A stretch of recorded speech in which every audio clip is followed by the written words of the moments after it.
Point news বাংলায় আপনাদের স্বাগত। আপনি কি মালয়েশিয়া যাওয়ার কথা ভাবছেন? তাহলে আজকের ভিডিওটি আপনার জন্য।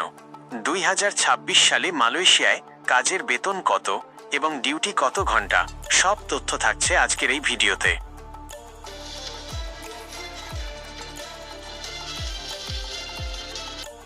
শুরুতেই বলি বেতনের কথা। মালয়েশিয়া সরকার বর্তমানে সর্বনিম্ন বেতন নির্ধারণ করেছে 1700 রিঙ্গিত। তবে কাজের ধরন অনুযায়ী এটিআরও বেশি হয়।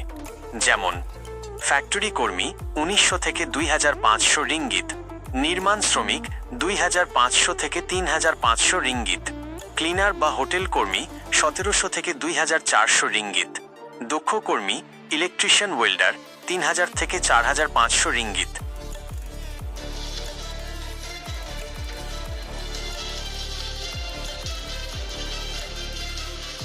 এবার জানা যাক ডিউটির সময়। মালয়েশিয়ার নিয়ম অনুযায়ী আপনার প্রতিদিনের ডিউটি হবে 8 ঘন্টা। সপ্তাহে সর্বোচ্চ 45 ঘন্টা কাজ করতে হয়। তবে 8 ঘন্টার বেশি কাজ করলে আপনি পাবেন ওভারটাইম বা ওটি। মনে রাখবেন, ওটির মাধ্যমেই কিন্তু আয় অনেক বাড়িয়ে নেওয়া সম্ভব।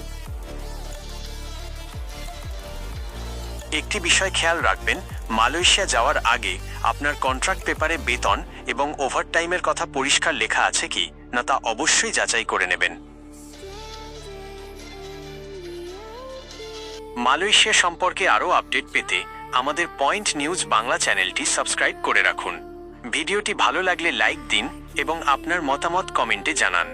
দেখা হবে পরের ভিডিওতে। ধন্যবাদ।